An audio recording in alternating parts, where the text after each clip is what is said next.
One door closes, another door opens.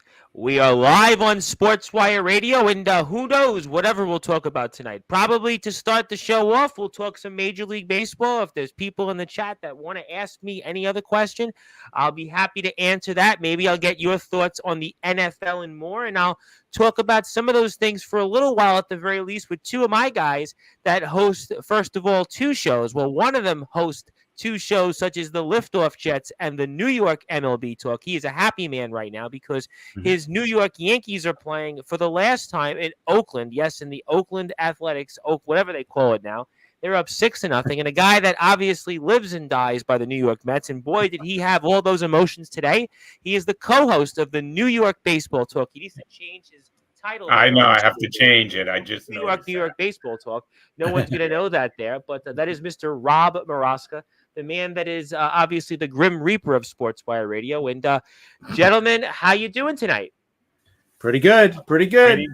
Now, Rob, do you have any debts to talk about? Any Grim Reaper analysis? Any debts that we should know about that I'm missing on Sportswire that you want to talk about?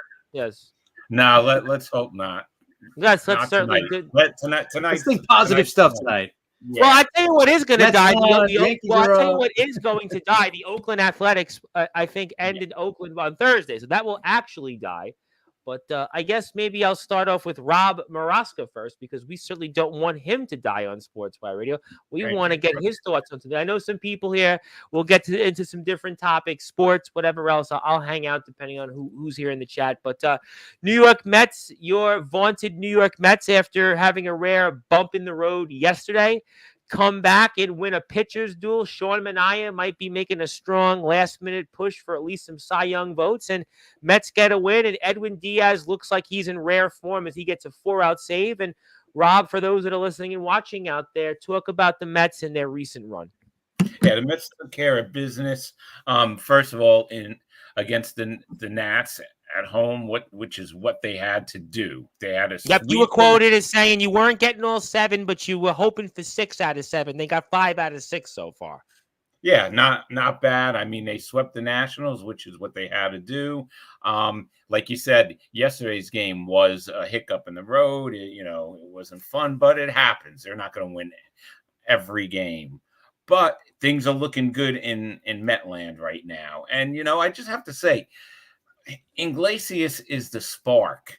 That guy, he just came out of nowhere. And since he's been on the Mets have been the best team in baseball. I mean, you could talk about JD Martinez helping out in the beginning, but he's been slumping lately. He's definitely tailored off. Yep. Yeah, he's tailored off. But Iglesias, I'm telling you. And then can I ask you this question? You asked me a lot of questions. Last year, everybody was down about all these trades, right? Yes. Max Scherzer, who? Okay. Well, I'll tell you what, Jacob deGrom, who? How about that? I mean, if you're a New York, Scherzer's back on the IL. There you go. Yeah. Scherzer is done for the season, if I'm not mistaken, right? Right. That's that. Yep. Acuna comes in. Lindor gets hurt. Acuna comes in, and it's his brother's playing for the Mets right now. The guy has 3 home runs already. We didn't see that power coming. Okay, 3 home runs, 6 RBIs. He's batting .385. He's been amazing since he's got here. Yeah, I mean, that's an interesting point because Lindor has been out, and originally Lindor was supposed to have come back, but this series, and now they're saying maybe Tuesday in Atlanta, but there's no guarantee with that. What's your thoughts on I have to ask it, the Lindor situation? Is he going to come back this season? Well, hopefully he's going to come back this season. Well, they were talking originally. Andy Martino was on Major League Baseball Radio, and he was saying that they thought maybe yesterday, and now today he didn't come back, and he's not coming back more than likely for the Sunday night game, and at the earliest was Tuesday, I heard. So originally it was supposed to be 2 to 5 days. That's turning out to be an IL stint. You still need him going into Atlanta. Nothing's clinched. Yeah, you definitely need him. He got some shots in his back, so they want to see how it takes. But I mean, right now, Acuna just stepped in, and it's like they didn't miss a beat. This kid, he not only that, in the field, he didn't look like he had the jitters at all. He's been making the plays. I mean, it's just amazing. He right now, I mean, I know it's only, it's only a couple of games, but 3 home runs already. We didn't think he was going to have that power. So we're happy about that. The Mets are just looking good. Like I talked to Chris last week about it. Chris has been saying, if the Mets win against the Phillies, the Mets could talk about the division. I don't think that's going to happen, but they really are they needed to win last weekend. They needed to win those games. And realistically, if the Mets would have swept this series, they would have been 3 out with 6 to go. And the Phillies' competition was the Nationals and Cubs. I mean, the Phillies would not need one game. The Phillies, that's going to happen. The Mets aren't winning the NL East. The Mets still have to make the playoffs. They have to go to Atlanta and Milwaukee. They have a lot of bumps in the road still. Let's be honest. But I just wanted to say, when Chris was talking about that, if the Mets, they did hit a road bump against Philly last week, but they're making up for it. They swept the Nationals, and that's what they had to do. I said that. I said they had to sweep the Nationals, and they did sweep the Nationals. So things are looking good right now. Absolutely, no question about it. Let me get to some people in the chat because they like to say hello, and I know some of them will eventually ask me some wrestling questions, and I'll take them in a little while. Zilla, who is our resident chatter, she knows every single wrestling promotion. I tell her that she should take over on Sportswire. I was trying to get her on yesterday's show, which you guys were preempted for, because unfortunately what was supposed to be a historic show turned into a show where the champion of ROEW, he is basically the man right now in the backyard wrestling circuit. Mr. Jack Delter announced he has a torn meniscus. He unfortunately got injured in a match, and he's basically out of action. And one man in the chat actually wrestled him recently. So that was a rather historic show that turned into a sale. But yes, I'm trying to get Zilla to take over Sportswire to bring up the viewership, because once I get to 1,000 subscribers, Zilla will really drive the membership to record ratings. Yes, Sean Jovi, America's resident rock star, was in your chair last week and is back here Tuesday night because he has got a huge announcement that we're going to work on here for our friends in WCE. And actually, the announcement is inducting our old friend Tim Mecca into the Sportswire Radio Hall of Fame to join you, gentlemen. Ron Franklin, who's been with us here in the past, says hello, guys, and he says no idea how the Phillies lost to the Mets today. How did they lose to the Mets then? How did they lose? How did they lose? That's what he'd like to know. They gave up more runs. Well, that's what he'd like to know. I don't know. Well, there you have it. I mean, and one man that was supposed to have been here yesterday, but is here now at least, Mr. Justin Parsley. Justin is the PWF champion, which I own 1/3 of, and he would like to say boss, but I'm no boss. But he does say hello, and Justin is also a podcaster in his own right when he does a podcast, but he is, yes, in the Sportswire Hall of Fame 5 times, and one of those times is actually as a podcaster. Our buddies over in Bismarck, North Dakota, legendary backyard wrestling, who are getting ready to end their season coming up, and they're big sports fans. CJ Junt is a member of our Sports Authorities group, but in the wrestling world, we know him as the Alpha. Okay, I got the Met story for now. We'll go back to that. Chris, Yankees obviously look back on track. The Baltimore Orioles have definitely put themselves in a major fork in their own road. They'll make the playoffs probably basically by backing into the postseason, but Yankees look good right now. Stanton hit a shot that I'm sure they're still trying to find out there in Oakland, and Yankees look like at the very least they'll be winning the American League East this season.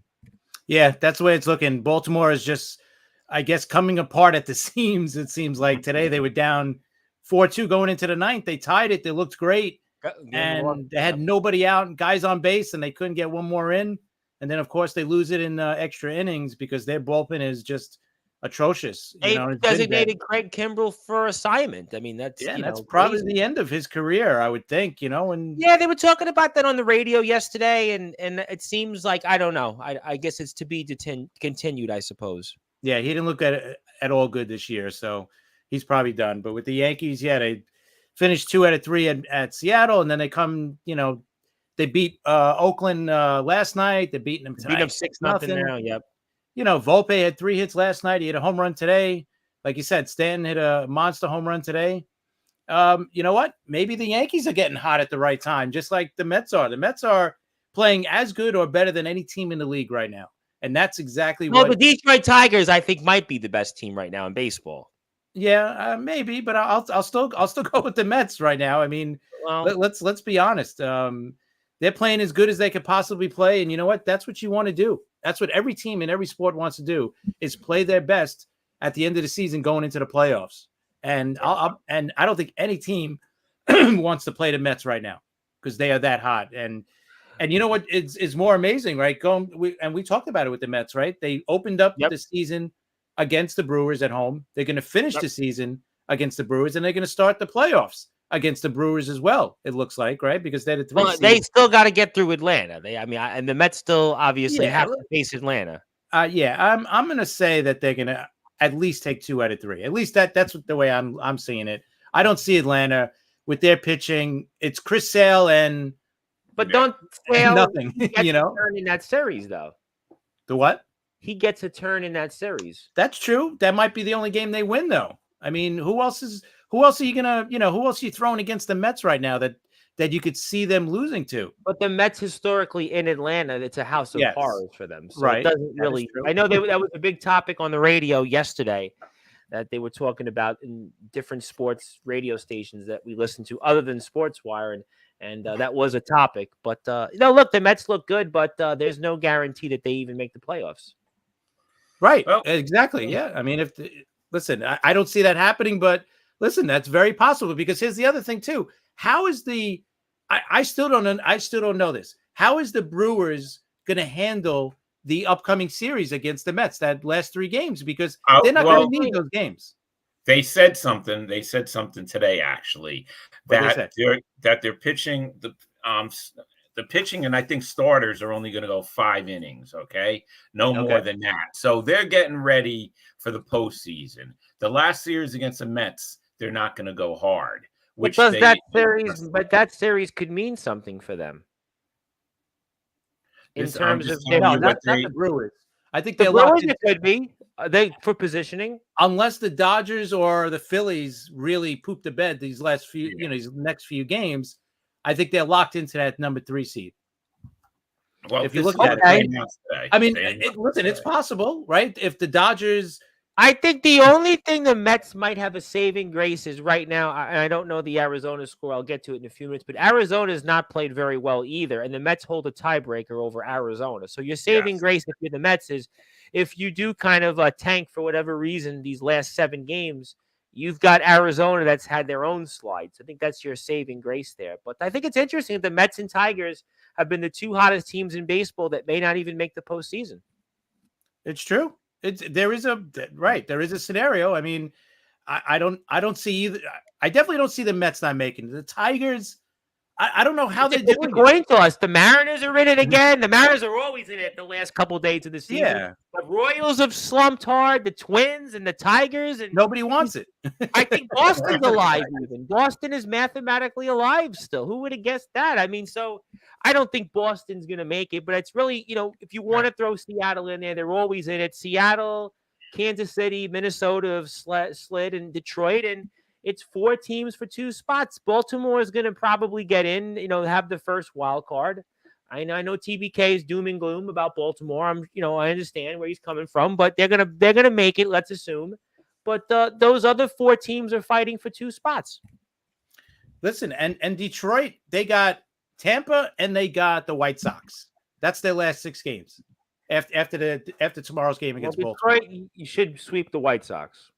I would think so, right? I mean, if they want to get to the playoffs, they better beat the White Sox. If they don't sweep the White Sox, they shouldn't make the playoffs. Right, Tampa, exactly. They should win 5 of those 6 games, to be honest. I think they could get 2 out of 3 against Tampa. I don't know if they're sweeping Tampa, but they could definitely get 5 out of 6. Yeah. That would put you in the playoffs. Right. I think so too. But they have to, they have to sweep the White Sox. The White Sox, what did the White Sox had? What, a 3-game winning streak last week? Yeah, I don't see that happening again. Somebody has to win something. I mean, look, for our wrestling fans in here, I mean, listen, there was a wrestler, Barry Horowitz, who lost like 1 million matches in a row. We had Kurt Hawkins. Yeah, he finally won a match, and it was like, okay, now he's a somebody. I mean, it happens. We had Heath Slater, we had Kurt Hawkins. I mean, but yeah, the White Sox eventually had to win. I mean, I mean, that's what it comes down to is, Detroit, if they want to make the playoffs, they will have to win these games. Let me get to some people here in the chat, and I want to say hello to some different people. We'll talk about some different topics. My buddy, Mr. Junt, says, go Cowboys. Cowboys playing Ravens. TBK is Ravens. Junt is Cowboys. I can imagine that those two guys probably wouldn't get along, but who the hell knows?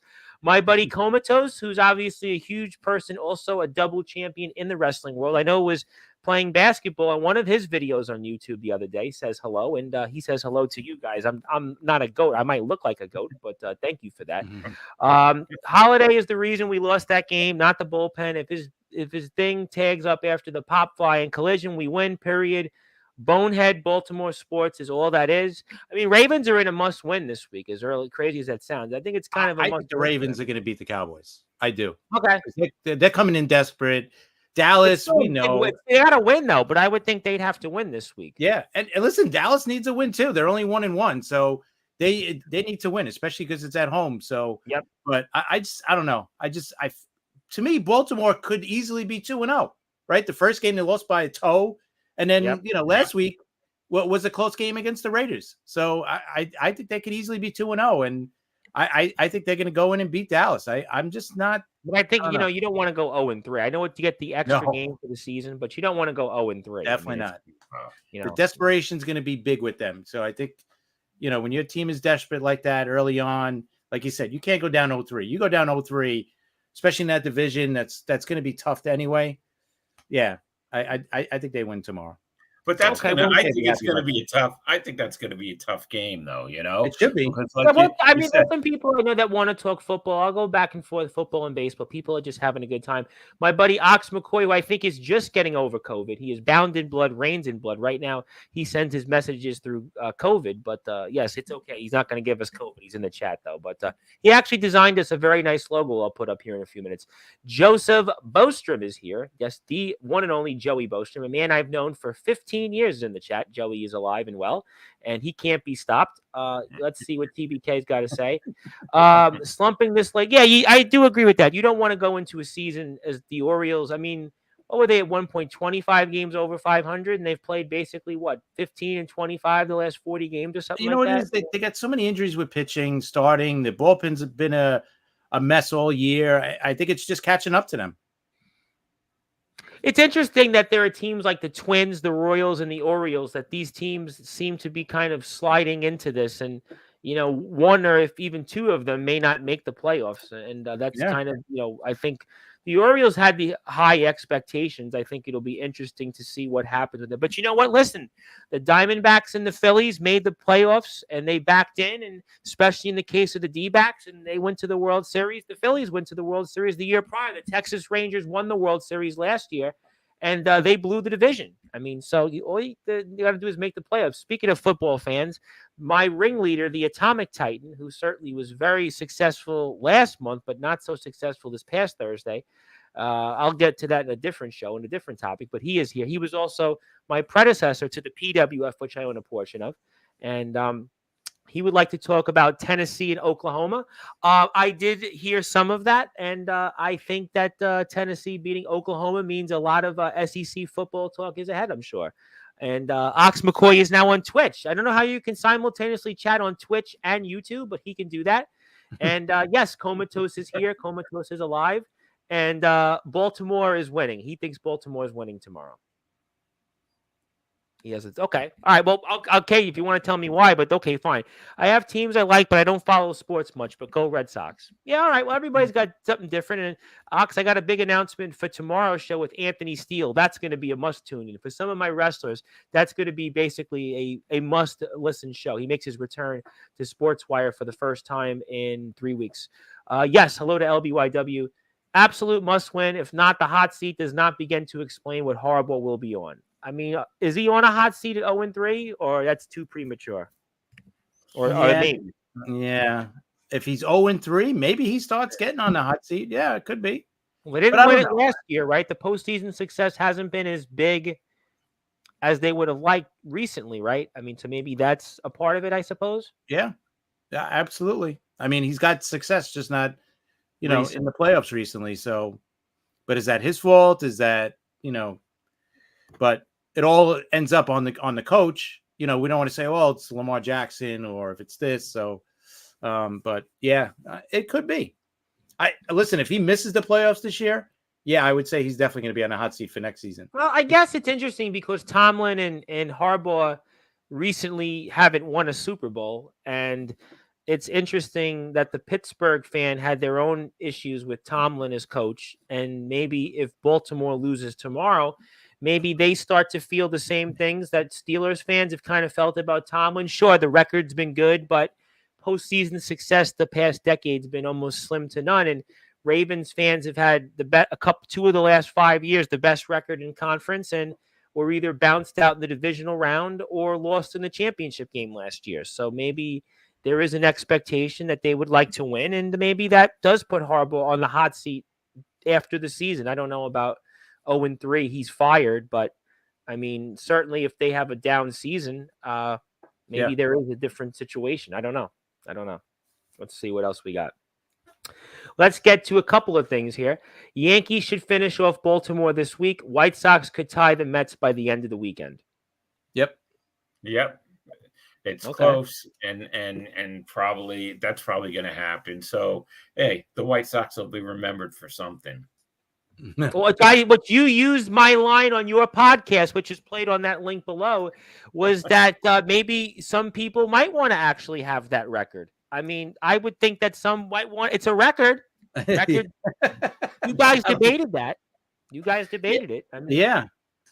I mean, it's a record, and they'll be remembered. Like everybody remembers the '62 Mets. You know, they remember Marvelous. Well, I want to be remembered for having 1,000 subscribers on YouTube, and if you're out there, hit the sub button. If you don't want to be remembered. I'm 80. Well, the good news is I'm only 81 away now, so I'm 81. I'm big on TikTok right now. TikTok, I got like 750 views in like 3 hours on my second most recent post. So, and this one got like 300 in an hour. So would you want the record for like the most negative comments made to you, or the most, like I would actually. Sure, why not? I would love that. If please, people berate me, do something. If you want to give me the record of negative comments, sure. I think I have the record of people like. I'll tell you what I think I have the record with. I think I have the record of like people yelling out in cars and like calling me names I can't say on the air. I've had it 9 times in 3 months. Literally, I had going on in Staten Island. That's what I don't know. I had it 3 consecutive days this week, and I actually changed the time I'm delivering newspapers just I wouldn't have. Wait, it's still going on? I think it's either different people or the same ones. I couldn't quite. It's crazy. It's like nuts. It's to the point that are they connected to the backyard wrestling scene? No, they're not. If they would probably indicate. No, I don't know. It's just randomness. It's just that's so weird. I tell it to people. I explained it to somebody this afternoon. I ran into, and I was telling her this, and I was like, "Oh, well, this incident happened right where your house was," and she was like, "Really?" I'm like, she was like, "Well, I could see it, and it's just the most bizarre. I've never had this happen, but I've had it 9 times in like 3 months. It's just whatever." But I don't know. I don't know. I can't explain it, but I'm almost every time I go outside now, I'm like, is somebody gonna yell out of a car? But whatever. I thought it was gonna stop. I really thought it was gonna stop once school. No, it actually happened 3 straight times, Monday, Tuesday, and Wednesday, all at the same time in all different spots, and I walked different ways to avoid the same confrontation, and it was the same car, and I couldn't quite see if it was the same people from the summer, but I've had this from different people too. It's just the weirdest thing. I don't know. I have no idea. Are they filming it every time? Can you tell if they're one of them was filming like one of the incidents. The other one, they had it, but it was like real quick. So like, I don't know, but like I'm on TikTok. I have a lot of followers, and nothing I could see, nothing that I don't know. The whole thing's just bizarre. It's like the most bizarrest thing. It's like Bizarro Land. It's like, I don't even know. I'm out at like 3:30 in the morning to actually avoid that now. It's the craziest thing. But let me get to some comments. Now the chat's probably going to really want to ask me about that. So maybe we'll get to that. Atomic Titan, my ringleader, says Tennessee is playing great football this year. Definitely going to be a crazy 12-team college football playoffs. Yeah, I think the extended playoff will definitely keep a lot of teams in it. It'll definitely devalue the bowl games, and it also makes every week now worthwhile in college football, whereas before it didn't make it as much. So that's a good point. Titans are not doing good in football. But I mean, you talked about it on your show, which is heard, by the way, in that link below. And thank you, Ox, for the logo. Is that the Titans aren't as bad, especially in that division. And the Jacksonville Jaguars are probably worse than the Titans right now. Yeah, That's a coach I would think that would be on the hot seat this year, right? Yeah. Doug Peterson, and I think the first team in history to be 8-2 and miss the playoffs, and this year they're already off to an 0-2. So I would think, I mean, for the football fans in the chat, I know we'll bounce around, I guess, but I would have to think that he's definitely vulnerable. Yeah, and you know what? They just signed Dexter Lawrence, right, to a huge contract. So he's got to start getting results somehow. And Lawrence has not played great. You know, he's been very inconsistent. And, you know, you could point towards the coach, but I don't know.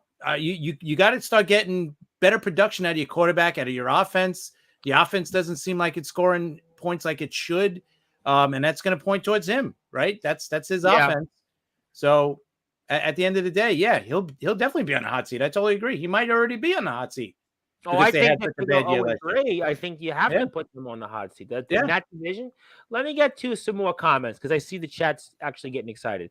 I'll tell you why. Lamar Jackson at some point is going to have pressure on his shoulders if he doesn't start going on a tear. He's had all the regular season success with nothing to show for it.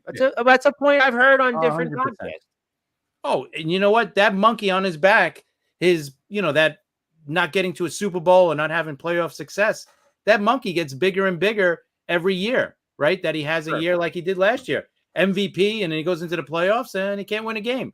So until he wins a game and until he gets to a Super Bowl, that monkey gets bigger, and it's going to get heavier on his shoulders. I hate to say it because I know you guys are New York Jet fans, but would we have looked at Aaron Rodgers' career differently if he had not won a Super Bowl? Yeah, absolutely. Of course. Would we be looking at him in the same way? Would we be looking at him as the same way we look at Lamar Jackson? It depends on how much Lamar Jackson's career ends up being, right? But listen, you could look at it then as the same way we look at Dan Marino's career. Great career. That's a good one. He couldn't get past, he couldn't get to the Super Bowl. He got once, right? When he was a kid, when he was a rookie, and didn't work out. But he never got back. And that's more because of the team he had. The team never had a good defense. And then when he had a good defense, then, he wasn't 100%. So it just never worked out. But Lamar's been there, he's still a young guy. He's got to get there without a doubt. I mean, but listen, at the end of the day, if he doesn't win a Super Bowl and he keeps putting up regular seasons like this, he's still going to be a Hall of Fame quarterback. He's just going to be a Hall of Fame quarterback that didn't win a Super Bowl. You know what? I'm sure a lot of people are going to want to talk about that right now because I see the chat's popping. Winning coach, winning record, sure, but there's been a clear-cut games where he's absolutely coached, and it's the usual suspects: Tomlin and Reed. Andy Reid, right? Talking about Andy Reid. Yeah. But Andy Reid's got a couple of Super Bowls, and right now Harbaugh's got one, right? Harbaugh's got one, and Tomlin's got one. So maybe you look at them differently. Andy Reid was in that lane, but he's now won 3 Super Bowls. So we look at him differently now, right? That will the analogy here different in a sense or no? Oh, yeah, definitely. I mean, he's won 3, so you don't look at Andy Reid in the same way as other coaches, like for example, he's multiple Super Bowl champ. Yeah. Well, that's my point. But I think he's saying originally. But okay, let me pull this off the chat. No, so this is the website where you can hear the Sportswire Radio podcast because we have 9 podcasts on Sportswire Radio, and I think TBK is returning to his podcast at some point in the future. That'll be 10. So there's 10 podcasts. And all you can do is click on that listen live button, and we're 24 hours a day, 7 days a week, 365 days a year. So in addition to catching the wrestling shows, you can catch the sports shows. We have football, baseball, hockey, and wrestling. And we don't have basketball because I don't have game, but maybe Comatose knows more about basketball because he plays it. But actually, I know a lot about basketball. But we don't actually have a basketball podcast. So if anybody suggests one, let me know. I think he needs to make this year his year, and losing to Dallas is going to do nothing but deflate their pride. He's talking about Lamar Jackson. Yeah. Okay.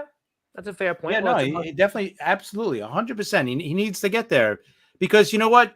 I think there's going to come to a point in Lamar Jackson's career. I don't know what year it's going to be, but it's going to come down to that he's not going to be able to run around like he, like what we see. Eventually, he's going to hit that.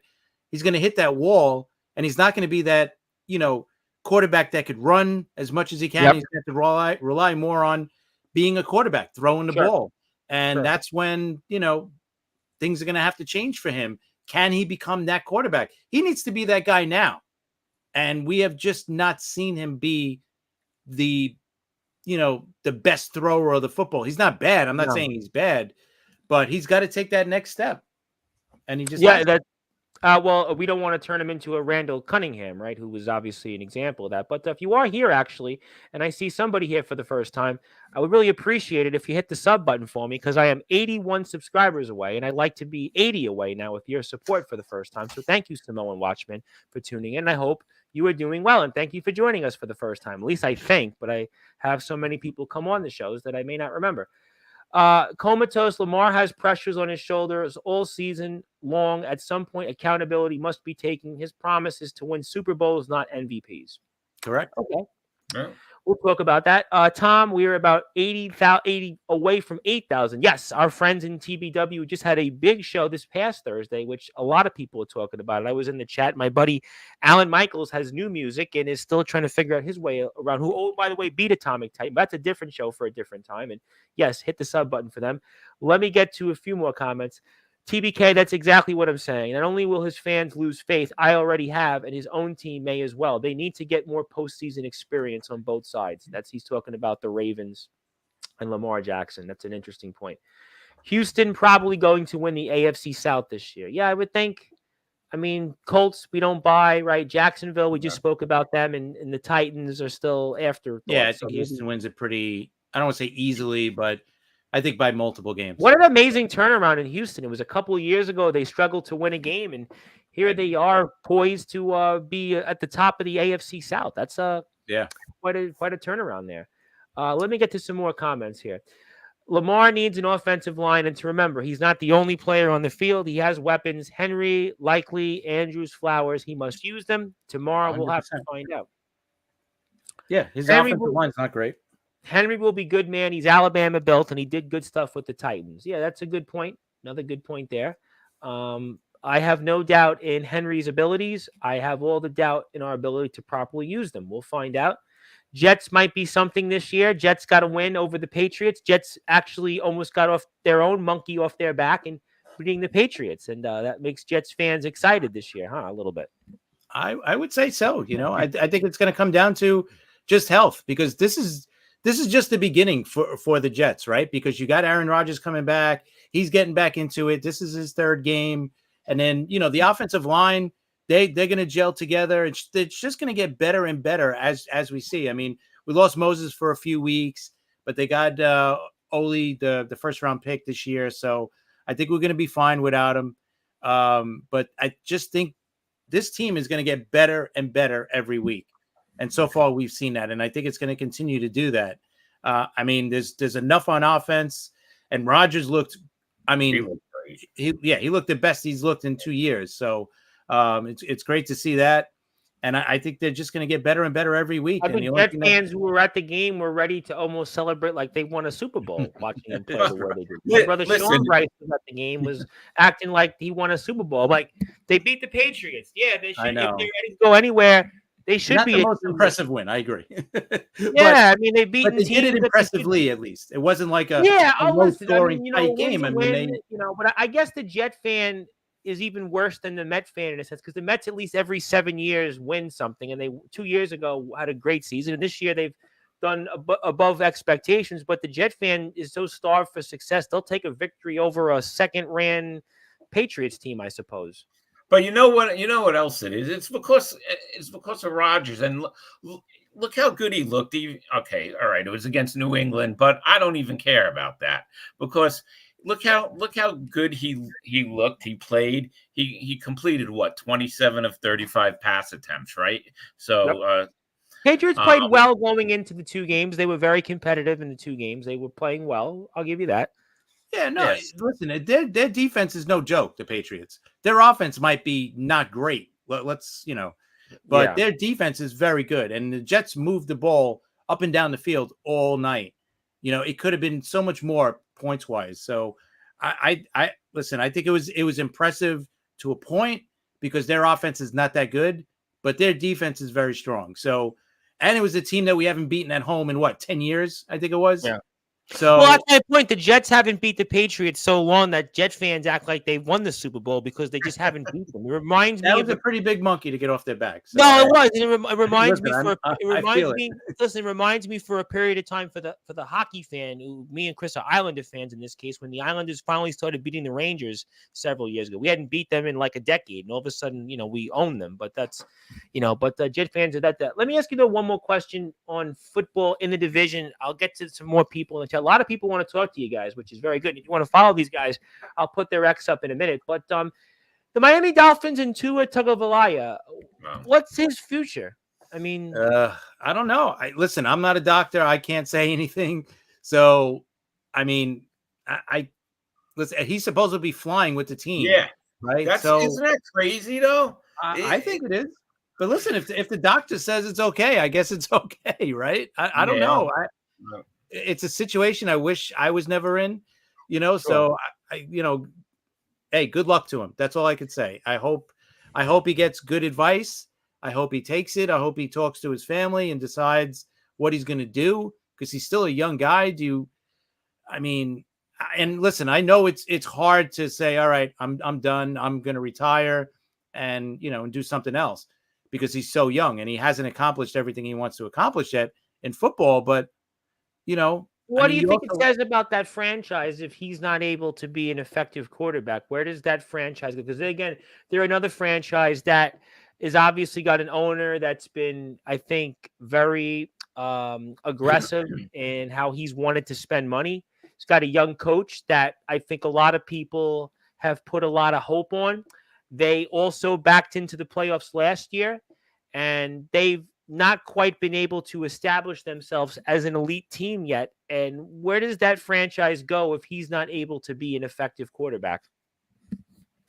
It's a big blow, right? I mean, you lose your starting quarterback, your franchise quarterback, that you actually just gave money to. You just signed him too, no less. So, yeah. I mean, now who are you going to turn to? Their backup, who's he's only going to make his second and third start, and he hasn't looked impressive in his first start or two. So they're going to probably have to go into next offseason looking for a quarterback. If Tua ends up retiring, I don't know. That's the thing. I don't think they know yet. I don't think it's a done deal one way or the other. So, but yeah, if he has to retire or if he can't play anymore, yeah, I think they're going to start over with a new quarterback next year, or they sign a veteran. I mean, listen, the teams are supposed to be looking at Bryce Young now from the Carolina Panthers. Teams are looking to trade for him because obviously he's not the answer there, but maybe Miami, Mike McDaniel thinks that he could come in and he could fix him there. I don't know. Well, I think it's very interesting because Buffalo has gotten off to a strong start. A lot of people were down on them. And, the Jets, if they're going to have Rodgers for a full year, you would think that the Jets are going to finally, be a team that can be relevant this year. Let me get to some comments. By the way, if you're on X, hit the follow for us here for Chris. And Rob is also, we just put up his link here. So how about that? You hit Rob and Chris, and they're a part of the guys on the Sportswire Radio website where you hear football, baseball, you hear hockey, wrestling, a whole bunch of different things. So Sportswire is the only place that's all sports and all wrestling matters. Let me get to some more comments here. Here we go. There's Mr. Comatose. I couldn't find him. Yes, absolutely. They would basically be the same person in different eras. If Aaron Rodgers never won a Super Bowl, everyone would have said because he couldn't get past Brady. 100%.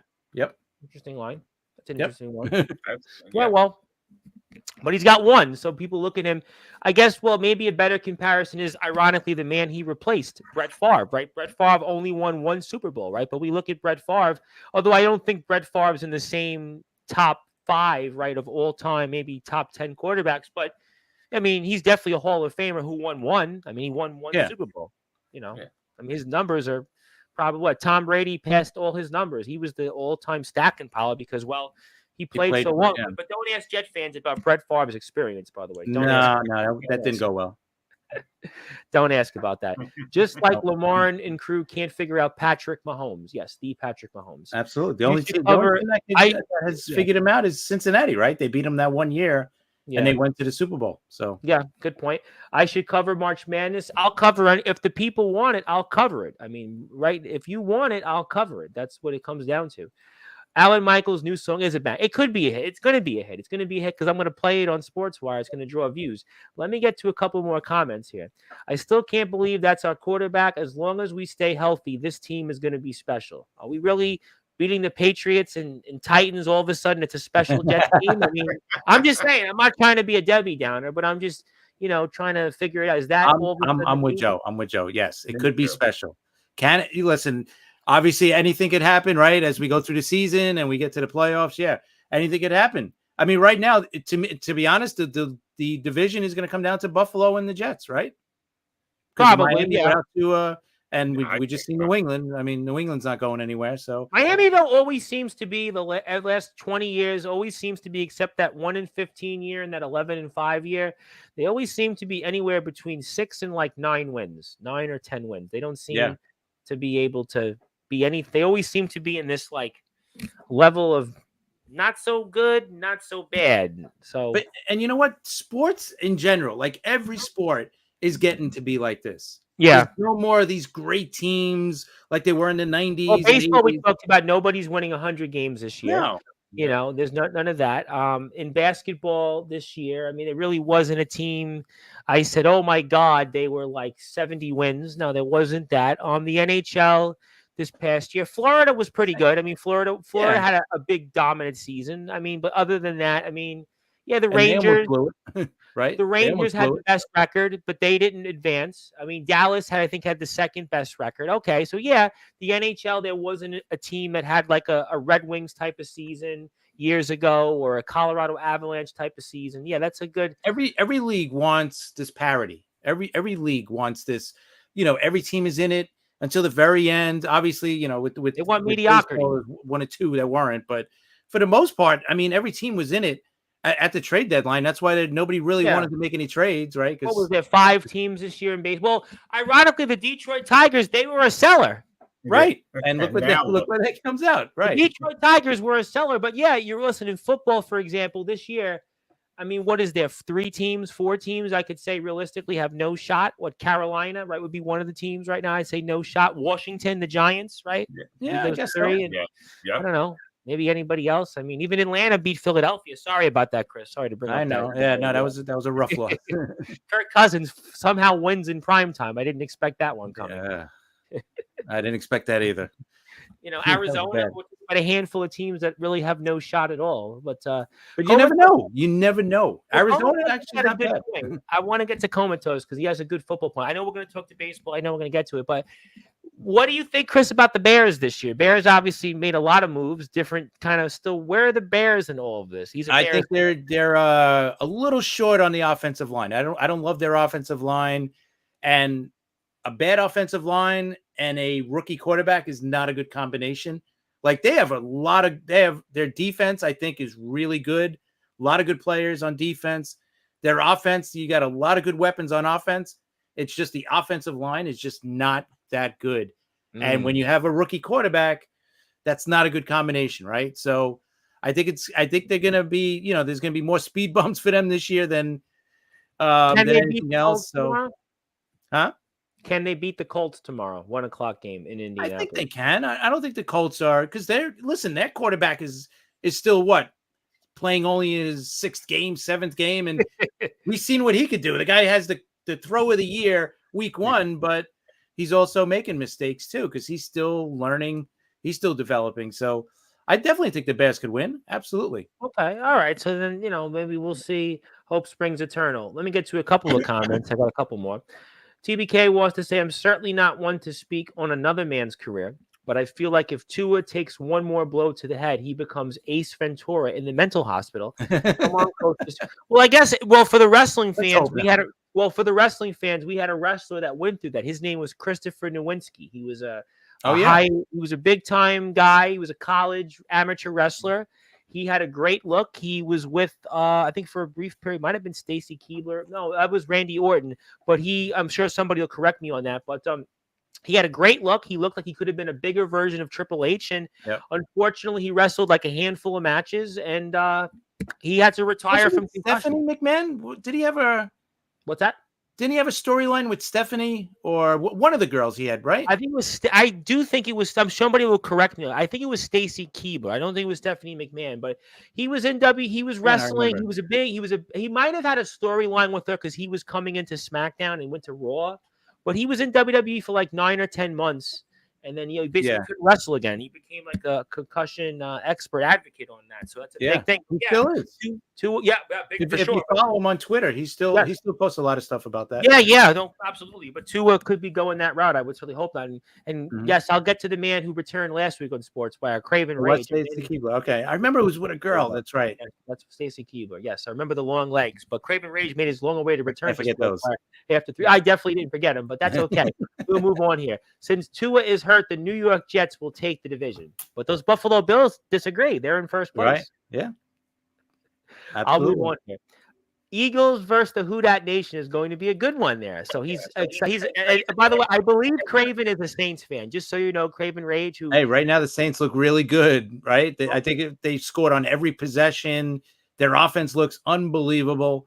So yeah, and you know what? It wouldn't shock me if the Saints beat the Eagles this weekend. Well, Craven Rage, considering what he did last week in his return to sports, where I might want to put the Philadelphia Eagles in a coffin, but hopefully he'll save that for the guys in Kewanee, Illinois, who he's battling on a trampoline with. But hopefully that'll be a good matchup. Let me get to some more comments here. People are interested here. We'll do that. And yes, Craven Rage said he's a Saints because I know that because he said it on Sportswire before. Like he doesn't think that I wouldn't remember. He's been on this platform for over 2 years, Craven.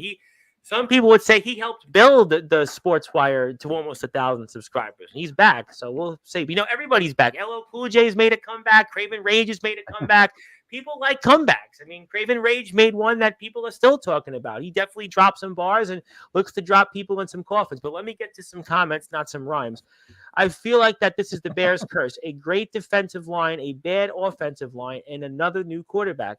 Yeah, that franchise has never really had stability with quarterbacks. I mean, Cutler didn't really live up to this success. I mean, Rob Moroska was probably, 50 years old anyway when McMahon was the quarterback, and he didn't do much. I remember Jim McMahon as a quarterback. Yeah, I mean, they really haven't had a great. What was it? Rex Grossman was the year they went to the Super Bowl, right? I don't know how they got it to the Super Bowl with that guy. But that franchise has never had. Right.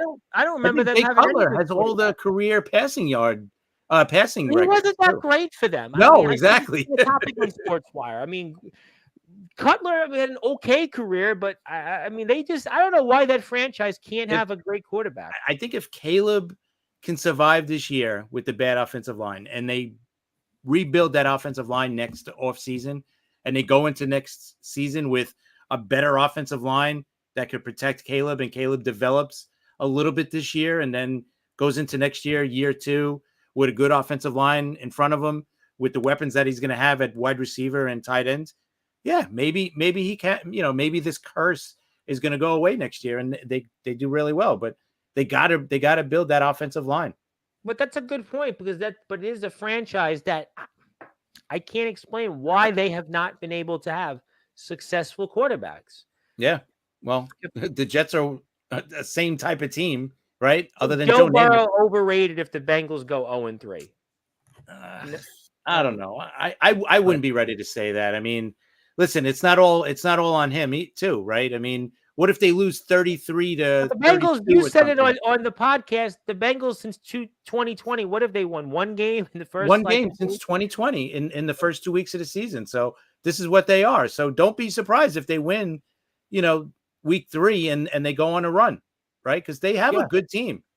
It's not a bad team. This is a good team, just like we were talking about with Baltimore. That's a good team. It's just they lost, that division. I mean, listen, those 4 teams, well, except for Cleveland. I mean, Cleveland, who knows now? But those other 3 teams, they always seem to be, beating each other up. It's almost like in hockey, they used to have the Norris division, and the Chicago, St. Louis, and those teams would beat each other up, and that's the North and the AFC.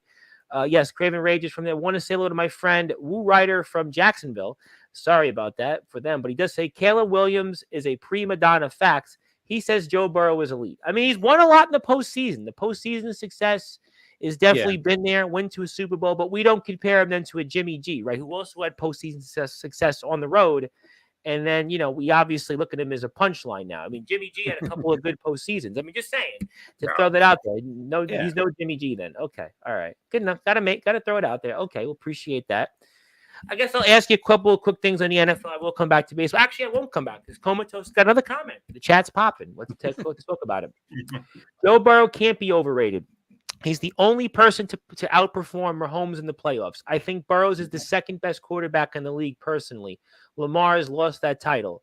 Is that true? Do you think that Joe Burrow is the second best quarterback in the NFL currently? I don't think he's overrated though. You can't call him overrated. I don't know. Yeah, I would. Yeah, right. I'm definitely with. I'm definitely with Rob on that one. I don't know if he's second best. He's definitely top 5. Mm-hmm. I would put him in the top 5. What about Josh Allen? Where is Josh Allen? Yeah, Josh Allen's got to be up there. But hey, listen, Josh Allen's got to win in the playoffs too, right?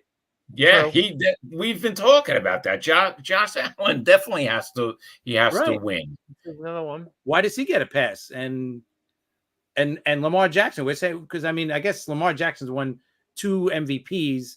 So you kind of expect a little bit more, right, to win something in the playoffs. But unfortunately, there's a guy, in Kansas City he's not going to be easy. How about like Tom Brady all over again? I'll tell you what, because I see people, we have a few more comments. Let me frame it in a different way. Before, once upon a time, let's say a dozen years ago, and even less than a dozen years ago, you had Roethlisberger, Manning, Brady, right? Those 3 quarterbacks won multiple or at least one Super Bowl, plus Rodgers, right? Those 4 quarterbacks. But right now in this league, we've got Mahomes, and then it's like everybody else, right? Stafford's won one, right? He's won a Super Bowl, but he also was a guy that couldn't win the big one. And, you think about the quarterbacks that are in the league, there isn't really many right now other than Mahomes that have won anything, right? I mean, we look at in the NFL, who's a quarterback that's active has won a Super Bowl currently. That's a regular quarterback. So maybe it's Mahomes. It's Mahomes, and then it doesn't matter who's number 2 or even number 7 because all of these quarterbacks are fighting for some supremacy. I mean, sure, Rodgers, people would say naturally, but his last full season really wasn't the greatest year of his career. The year prior was. But also, he didn't play last year practically. And this year, he's played a few games. So, really, it doesn't matter who's number 2 to number 7 or 8 because Mahomes has got 3 and everybody else is kind of behind. Whereas before, you could talk about Brady. You could talk about Manning. You could talk about Roethlisberger. You could talk about Rodgers. Favre when he was around. You could throw Favre in there and some of that jingle. And, people would, for fun, would want to throw in Russell Wilson. And they would want to throw in Eli Manning as the second tier underneath. But you don't really have that right now. So maybe it's you could throw, it doesn't matter who's number 2 because Mahomes has got 3 and that's clearly supremacy. Right. I totally agree. That's why, I mean, after Mahomes, after he's number 1, the rest you could kind of rank the way you want, the way you feel like it. I don't think there's any certain, there's not like, okay, he's definitely 2, he's definitely 3, right? Yeah. And it doesn't really matter. That's the bigger thing. What team is going to beat Kansas City this year in the playoffs? What team can do it? I hope the Jets. I hope it's the Jets, but I don't know who it's going to be. Is it going to be Baltimore? Can they do it? Can Houston do it? Houston is a really good team, but can they do it? What about the Chargers? I don't know if they're ready yet, but maybe Harbaugh wins. He wins he goes everywhere he goes. He wins. He's a winner. I agree. He doesn't do it his first year, right? I think he takes a couple of years. So I think he's got to, build that team the way he wants to. So maybe it takes another year, but I think they're a year away from really competing. Okay. Well, 2 years ago they were in the playoffs. The year before they should have been in the playoffs prior to that, but their coach basically. I mean, let's not even go there. Who writers like to say Burrow is definitely top 5. Yeah. Josh can't be ahead of Burrow until he can get past Mahomes at least once. They do play each other every year. Fair point. Very fair point. That's a definitely good point. Yep. I am a Raiders fan. Same issue with quarterback this year, even though Gardner Minshew leads the league in completion percentage. What do you make of the Raiders? I think they're okay. I don't know. I don't know if they're a playoff team. And Minshew, are they kind of like one of those 8-9, 9-8 type of football teams? That's they played better in the second half. Obviously, they beat the Chiefs on national TV. Had some big wins. obviously had a coaching change, weird things around them, but they definitely maybe are one of those. I don't know if they're there yet, but they'll be at least interesting, maybe. Right. And I just think Minshew kind of limits them to how good they could be, because he's okay. But we know Garrett, like he's an okay quarterback, but can he go into the playoffs? Can he get the team to the playoffs? Number one, and can he win games in the playoffs? All right. I don't know. I don't know if he can. I don't know. Well, they got to get to the playoffs first. Right. I see a lot of right. comments. Exactly. Let's see here. Let's go to the speed track. This one here. Steelers being 2-0 that scored one touchdown so far. Well, that's what that's the Steelers. They always do. The Steelers are a team. They just find ways to win. I mean, that's the it. Steelers. They could score 7 touchdowns the whole year and still might win 10 games. But the postseason success is a different conversation. But I mean, we'll see. Right. I mean, it's and they haven't. And he's asking about Wilson. Wilson hasn't played yet, right? Well, even if he plays, I mean, the Denver Broncos gave him all that money and they got rid of him. I mean, yeah, I to be honest, since we haven't seen him play yet, I don't know what to expect out of him. Like he might be what he was last year. He didn't look so good with Denver, so how's he going to look this year? Maybe with a different team, maybe he looks a little better, but he's been banged up. Well, it's an interesting week matchup there. Week 3, Chargers and Steelers. Interesting game there. 2-0 Chargers going into Pittsburgh, and Steelers 2-0. I mean, that's an interesting matchup there. We'll come back to a couple more comments here. Let's go with here. Actually, let me go first. I missed this one. It can't be Aaron Rodgers or Lamar. So honestly, who would be behind Mahomes? If I say Dak Prescott, people are going to laugh at me, right? Can't say Dak. I wouldn't put him up there. I think it's, if you're going to rank someone, it's got to be either Josh Allen or Burrow, right? Who else? And we don't say Matthew Stafford for winning 1 Super Bowl. We can't say because he's won 1. No, maybe Burrow. I don't know if you can say Josh Allen yet. Number 2. That's the only other guy. Maybe CJ Stroud, but he's only did it 1 year. Yeah, you're not gonna rank somebody after 1 year. Yeah, I don't know. I'm not sure. I would. I'm putting either Burrow or Josh Allen behind him. So doesn't that tell you again that it doesn't matter who's ranked? Right. That's perfect. I think that's perfect. I don't think it matters. It's Mahomes and everybody else. Until someone beats Mahomes, it's Mahomes and whoever beats them.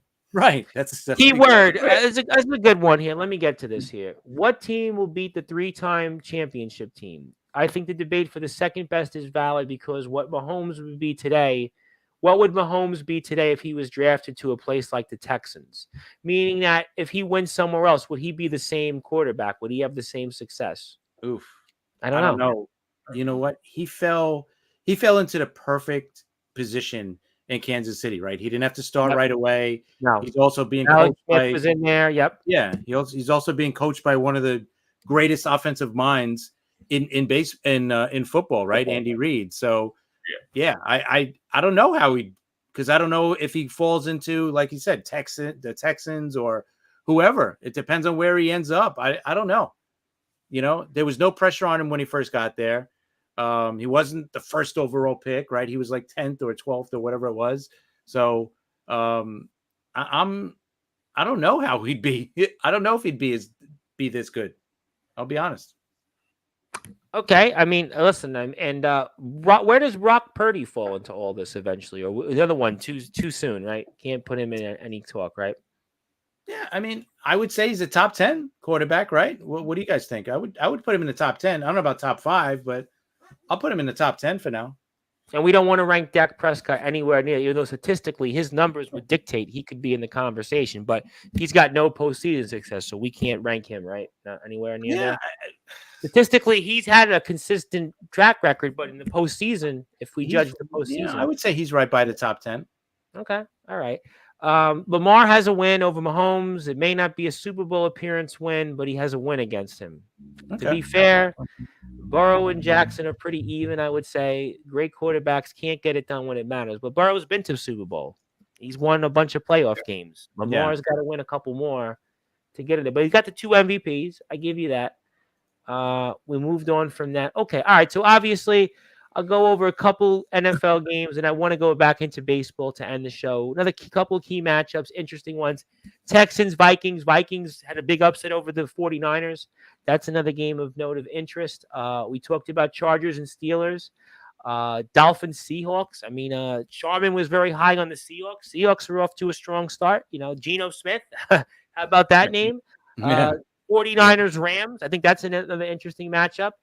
Ravens, Cowboys. We talked about that. Chiefs and Falcons. Are you ready on Sunday night? But Kirk Cousins on a Sunday night game, we don't think much of right now.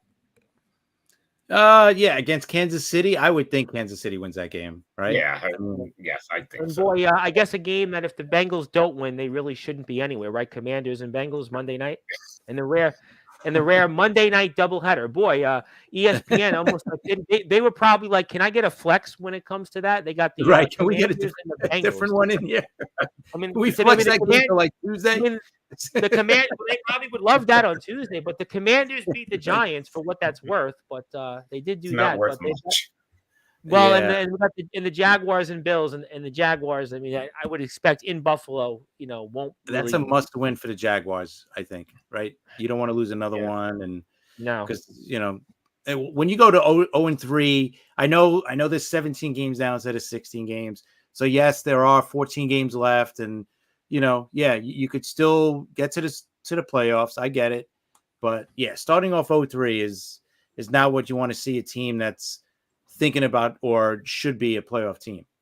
So, got to win. Yeah, and I think and again, even with the extra wild cards to go 0-3, and it's a team also that started the year 8-2 and finished 9-8. So you're looking at it like if there's a carryover from last year, you're 1-9 your last 10 games. I mean, that's pretty daunting. That's pretty daunting.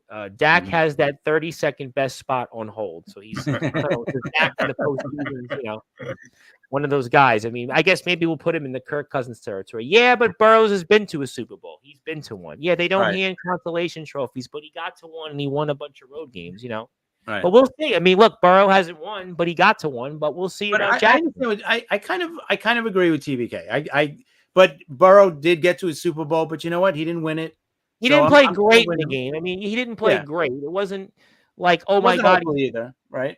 No, but he was like middle of the road. So you look at it and say, well, here's a guy that's had some injuries, but they won five playoff games in 2 years. I mean, but he's got to one. Lamar's got to get to one. How many has Lamar won? He won none. Playoff games. I think he's won two. Two? Is it two? Is it two playoff games? Sounds about right. 1 and 1. He won one last year, right? And then one, I think, a couple years ago, right? Maybe somebody will correct me on that, right? Two. He got a couple playoff wins. I mean, so all right. I mean, look, we got this year. We'll see, who gets there ultimately. But Kansas City's I could see them both being in the playoffs. Imagine they play each other. Then one of them's got to win, right? Yeah. Look, I mean, obviously, then you could have that's a fair point. You could have the conversation then. I mean, who would be the better quarterback in that case? Let him play it out. But yeah, Mahomes. Look, Mahomes.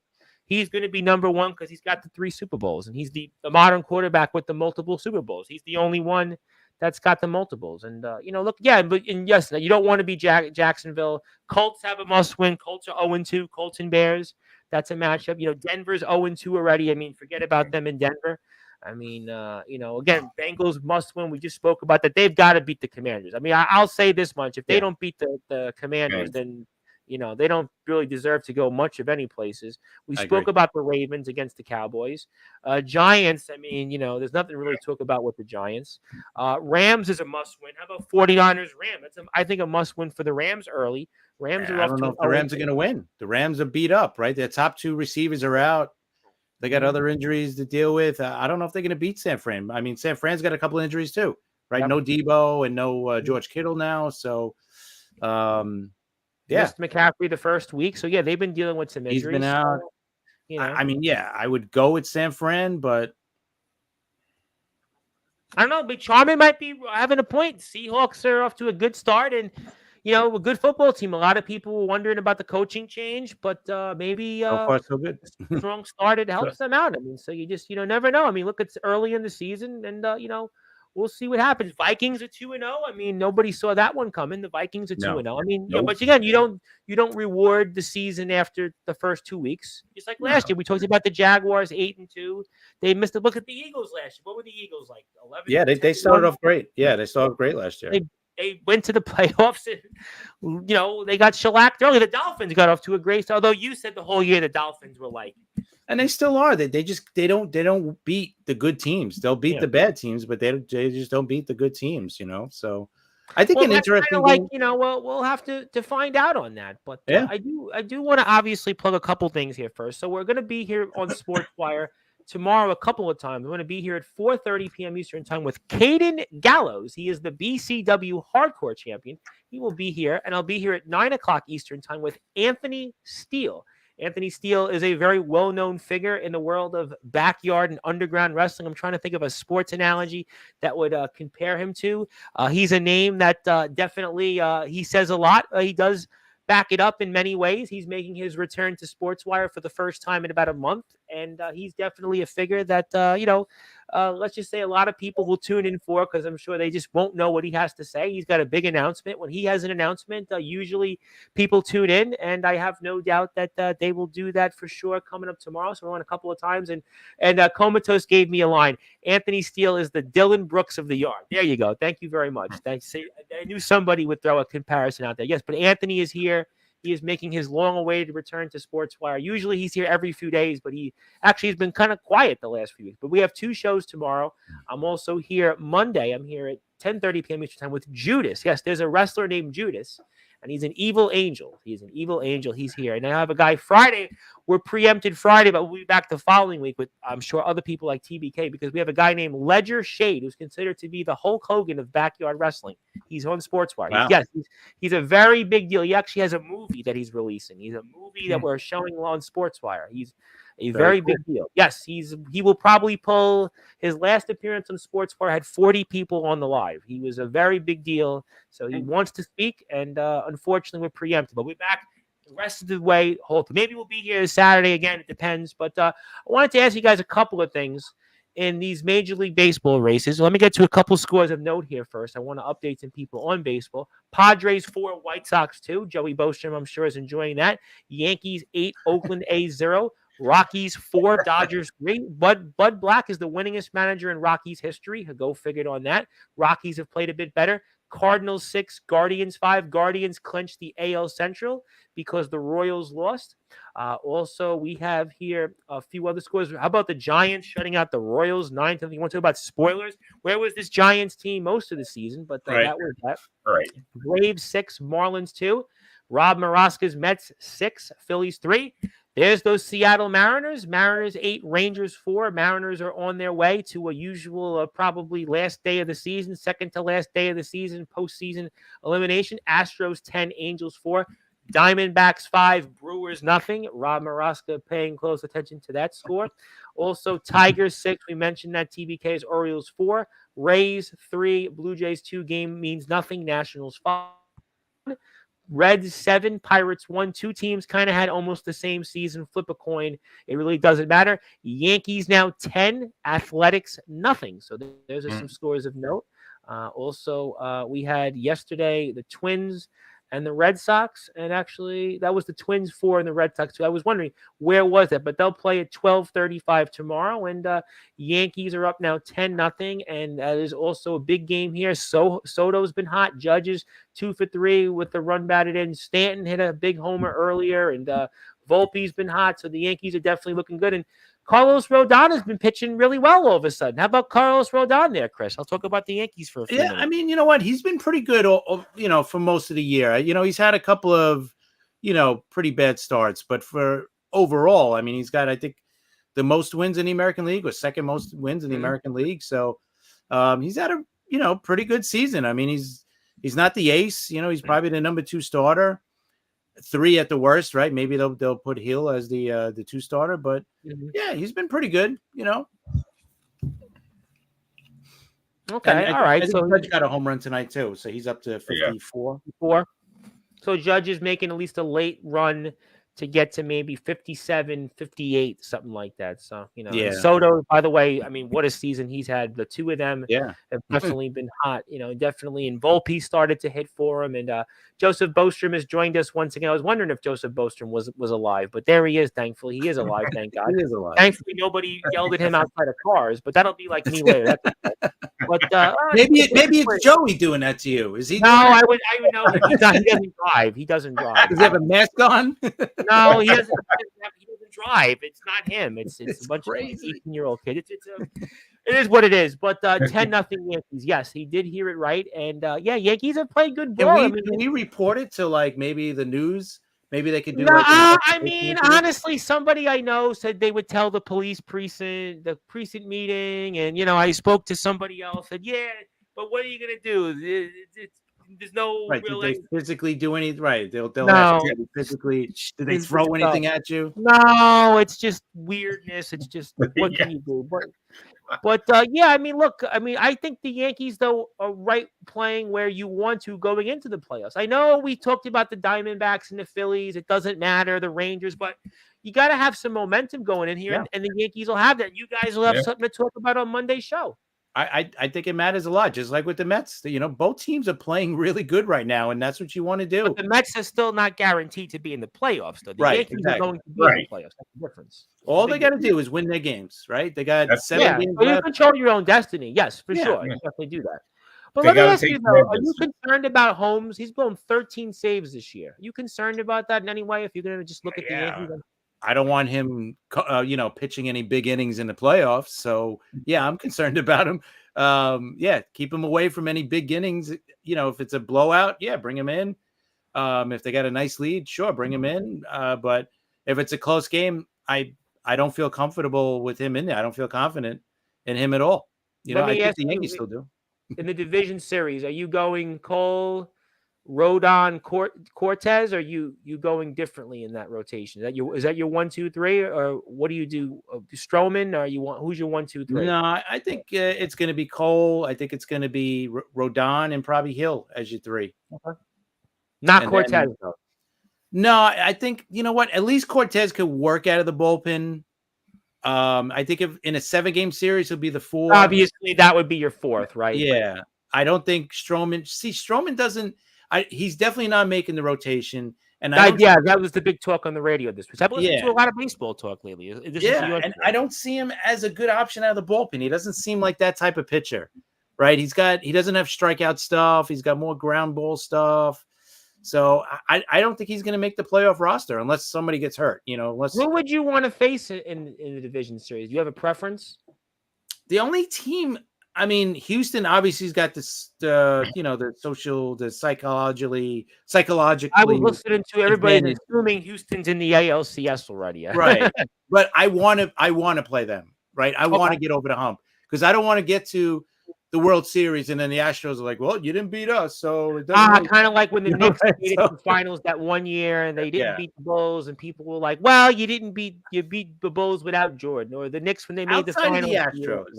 Yeah. Outside of that, I would say Cleveland to me kind of scares me the most just because they've come on strong too the last month. Kansas City was right behind them, and since then, Kansas City and Minnesota have been in free falls, but Cleveland's played pretty well too.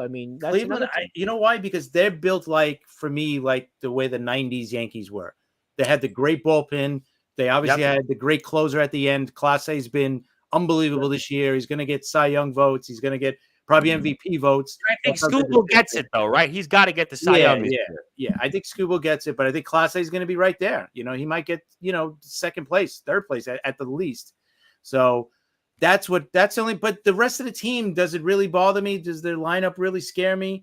It's a solid lineup, but is it, Murderer's Row up there? No. And their rotation is okay. It's not great, but if you get a lead, like if Cleveland gets a lead, that's a tough bullpen to try to score against. So if it's a bullpen game, you can have a problem with Cleveland. But for you, Rob, is there a difference? Is there a team you think the Yankees should fear before I get to some Joey Bostrom comments? Now, I agree with Chris. And I think it would be good if they could get over that Astro hump, really, because the Astros are in their head, just like like you said, with other teams. Like I could go way back when the Mets and Yankees played in 2000, and the Mets did they did it without beating the Braves. Someone Like else they had beat it. the St. Louis Cardinals and the Mets in 2006. They didn't beat the Braves. They went to the division, and 2015. Yeah. I mean, there's no Yeah, question. so it's like that. I think the Yankees, if the Yankees, they'll win against Houston one of these days, and then that'll be gone. Yeah, and the Cleveland team it's not a world-beating team, but they've got a couple of hitters, they got a good closer, 46 saves you mentioned. I mean, yeah, he's going to definitely get Cy Young consideration, but I think Skubal has to get it. Joey would like to say Cole, Rodon, and Heel. I like Weaver as the closer. And I think you're going to have to see Weaver. There's no more Holmes as a closer. I mean, 13 blown saves is a little bit much. Yeah, I don't think he's going to be closing games. Yeah, I think it's going to be Weaver. Weaver looks pretty good so far. Would you have confidence in him, though, as a setup man? Clay Holmes? Yeah. No, yeah. To be honest, I'd rather not use him in a tight game. I hope we don't have to use him. Hopefully they could go to someone else. Like I like Ian Hamilton. I think he's a really good setup guy. So I think he's going to get that 7th, 8th inning. You got Canley's been really good this year, so he'll probably get those innings as well. So I don't know if they're going to use him, but you know what? With the Yankees, you never know. They have confidence, or at least they say they have confidence in him. So if they do, that's all that counts. It doesn't matter with me, you, or Rob, or anybody else. Do you feel it's a need for the Yankees to have the top seed in the American League for seeding, or that doesn't bother you? I think at least the top 2, this way you get the bye. I mean, you win tonight, you're going to have 91, so you're going to be ahead of Cleveland, so you're going to be ahead of them. Yeah. But, I mean, they're not going to finish third. I mean, they're ahead of Houston. That's all. I'm more worried about that. I'm more worried about if we could get the first round bye and get those couple of days off, get everybody healthy as much as possible, get your rotation set the way you want it to. That's all I'd be okay with. Okay. If you got to play a 7-game series against Cleveland, right, in the ALCS, then so be it. But people are so hot on Houston, but this team, I mean, it's not the greatest Astros team that they've had in these runs. I mean, there's nothing that says to me, oh my God, this is an eye-popping Astros team. I mean, I know Altuve's had his usual year, and Peña's been good. I mean, but there's Alvarez has been good, but I mean, it's a good team. I don't know if it's the greatest Astros team they've had. I mean, it's consistent. I don't know why people are fearing them as much. I mean, Verlander's certainly not had the Verlander type year. He may not even make the postseason roster. Yeah. I think that's a very good question. I guess maybe you'll not see him in the early series, maybe in the league championship series. But, again, okay. All right. So we'll come back to that. Let me then go for you, Rob Maraska, in the Mets. You still feel that Lindor will come back, though, for this team? He'll come back and play before the season? I don't know before the season's over, but you know what? The way, like we were saying, the way Acuna's playing right now, the Mets haven't skipped a beat in that department. So you want Lindor to get healthy. Would you want him as a pinch hit? If you were to want him at least available as a pinch hitter, would that be something, I mean, that he could do, you think? I mean, because again, it was supposed to be 2 to 5 days. Now, this is, I think, what he left the game Sunday. So we're looking at 7 days as of tomorrow. So we're talking 6 days he's been out now. They didn't put him on the IL, which would have put him out for 10 days. Now, if it was 10 days, that would have meant he could have been back by at the very least Thursday, the last game of the Braves series. But now we're looking at it like they're saying they're going day to day with you, but it sounds to me like it's the old hockey analogy. It's basically he's got a hockey injury, and they're going to basically not tell you when he's going to come back, and he's going to come back. And that could be tomorrow, or it could be not the whole season. I don't know. Right. Yeah, I mean, it's possible that he doesn't come back for the rest of the regular season. It depends how the shots work. It depends how his back's feeling. Hopefully, if the Mets make the playoffs, he'll be all right for the playoffs. Right now, they can't tell. I had a feeling that it wasn't only going to be like a couple of games. I just had that feeling last Well, week. Met fans are doom and gloom anyway. Met fans are probably like he'll be out if they got to the World Series. I mean, no one. Oh, it's also the back. I mean, we know the back is. Yeah. Once you hurt your back, you're. Well, was there something? I know it's X, and I know people put so many things out there, and I don't really read it to that level, but I do read it for sports. I have to admit. There was talking about something with an injection right in the spine, and some people were trying to compare it to a David Wright situation. Is that factually or is that intellectually dishonest? Well, I know that they were giving him an injection. I didn't hear anything about a comparison to David Wright. I mean, but when I heard injection, though, I think that was a David Wright story in the past. He had to get injections to go out and. I mean, I don't think it's spinal stenosis. I don't think he's dealing with that injury. No. But when you hear injections. Doesn't that make you worry a little bit? Yeah, of course. I mean, anything with the back, like Chris said, makes you worry. You know, it could the back is, you know, it's a crazy thing. You never know. It could be minor, then it could get serious. It could be serious. The back is there's a lot of the times it's just unquestioned. You don't know what's going on with the back. So yeah, you know. You got to worry a little, but let's see what happens. He got the injection. Let's see how he feels. And, you know, hopefully he's available for something towards the end of the season. But the Mets, no matter what, the Mets have to take care of business, right?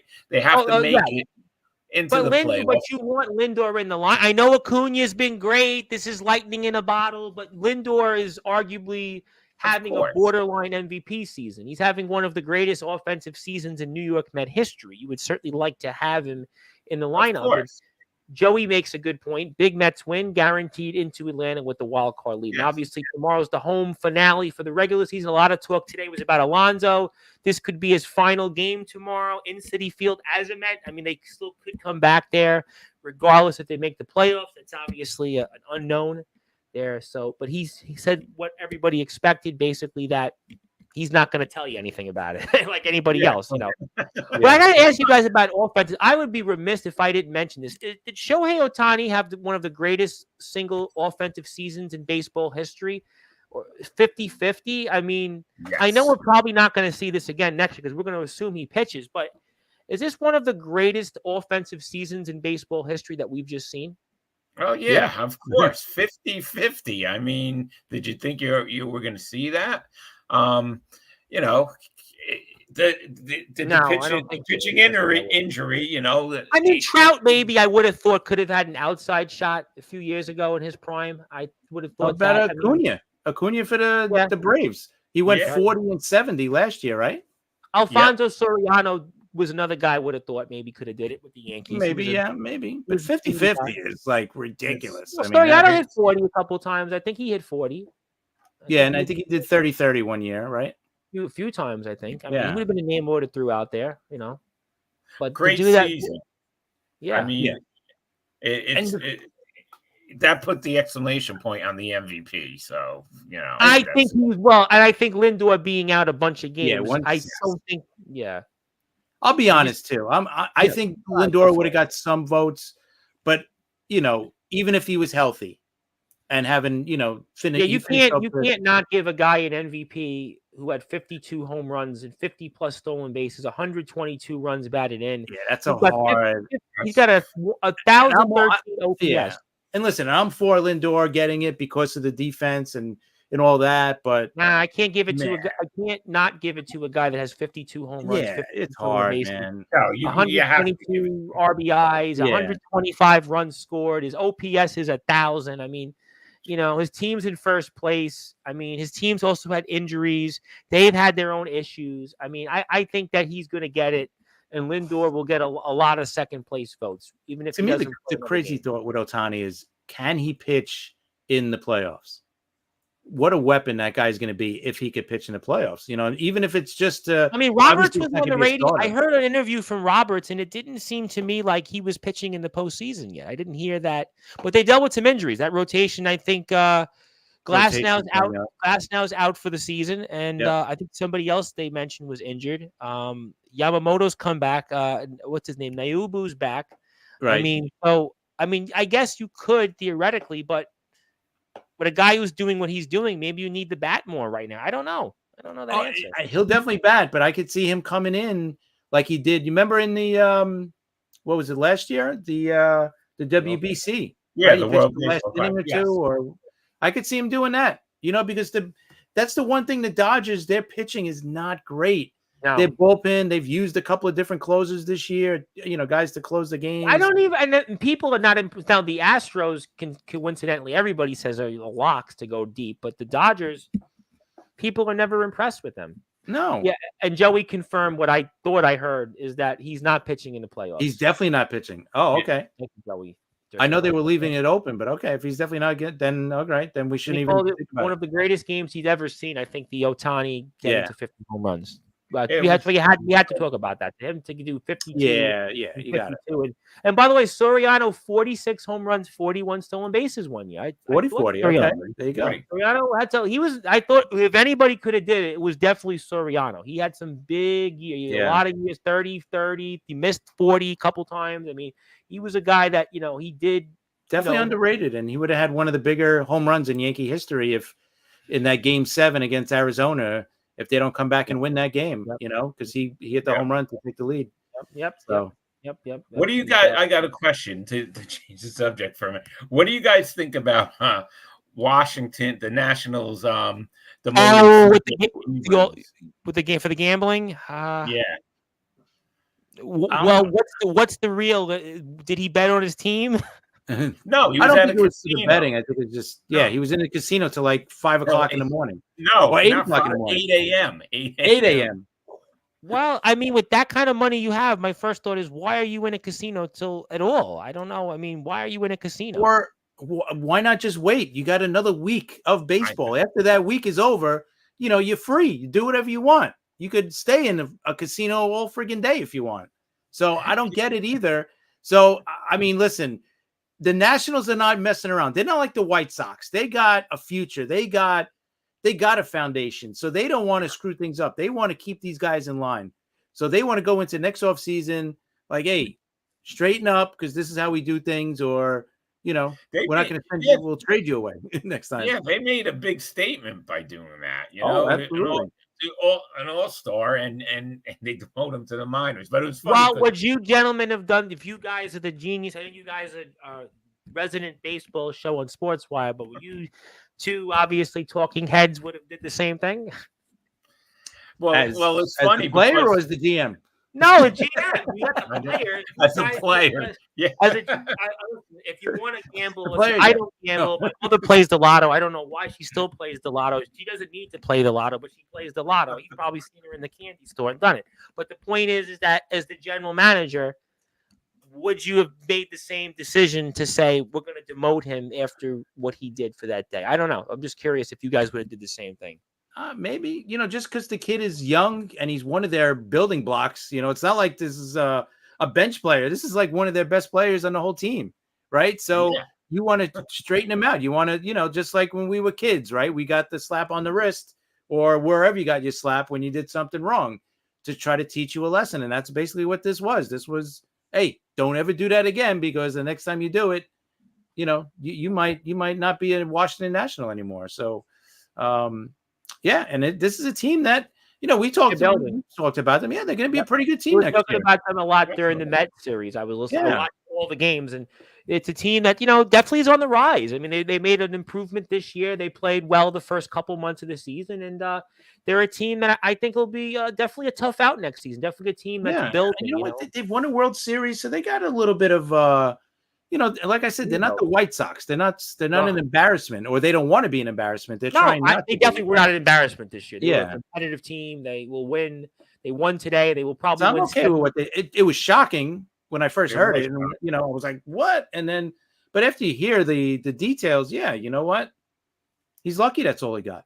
So you were both okay with what the general manager did. Yeah, I'm okay with that. Okay, all right. Because he's got to, you got one more week to play. Next week, you could do whatever you want. True. You know what I mean? Right? That's all. Yeah. Like one more week, God forbid, play baseball for one more week. Then you could go, to your casino or whatever. Right? You know what? I understand from that vantage point. I understand that. I get that because of what you don't need the money to go out and burn. Right. I mean, Does he have a problem? Like, is he? Well, that's where I would say that's a different conversation. Was there something that we don't know about that led to why they sent him down? Maybe has he been in a casino before that? Yeah, I'm not disputing that. There could be an issue that did he gamble before, and did he do something that should have that he shouldn't have done? I don't know. I'm just saying, I don't know. That's what I'd be more concerned about. Is this a problem? If it's not a problem, obviously, yeah, I wouldn't worry about it. But if it is a problem, yeah, I think they got to really figure this out and get him help or whatever you do. Yeah, 8 a.m. Did he even know it was 8 a.m.? There's no clocks in a casino, so I wouldn't know. I've actually never been to a casino, so I don't know. I wouldn't know. You've never been to a casino? No. Never gambled in my life. Never played the lotto. Never done nothing. Wow. Wow. That's impressive. It is impressive, right? It's impressive. I appreciate it. Yeah, I've never had any instincts. Never really did that. I got a good one from Joey though. Let's move. People don't care, but when my birthday comes up in a couple weeks and people are roasting me on Sportswire, you can join in. That's when people will love that note. But what do you guys think of John Sterling coming back for the playoffs? What do you guys think about that? I've been listening to some of the Yankee games on the radio during the day, and having Sterling for the call right for another round of the postseason. You guys like that? What do you guys think of that? I like it. I think it's great. I just wonder why. I guess it's got to be a health thing, because I wonder why he quit like in the middle of whenever he did it. Right? It came out of nowhere. Like, why didn't he say, maybe before the season, listen, this is my last season. I'm done after this year. To do it at the middle of like just out of nowhere, he did it. It kind of, when you think back, maybe it was a health thing. Maybe he wasn't doing well health wise. Now he feels better and he wants to do the playoff games. So I think it's great. The guy's a legend. The guy's been doing it forever. So if he wants to do it, let him do it. It should be fun. I agree with you 100%. Why not? I mean, I think it had to be something, because he did it like last minute. Like it came out of nowhere, right, Chris? It just came out of nowhere. And that's usually they would say, well, like you said, this will be my last season or whatever. That was just like on Saturday, I'm retiring. It was like something going on. Well, Phil Rizzuto, didn't he do the same thing? All of a sudden, he just announced, hey, I'm retiring and walking out. Wasn't it the same thing? Maybe, but I don't think he came back again, though, that year. No, but I mean, that's what makes it a little. But Sterling's different, though. I mean, Sterling's an iconic voice. Phil Rizzuto I don't even think he knew who was on the field by the time he retired. Yeah, right? But he was iconic. I mean, come on. He was definitely iconic.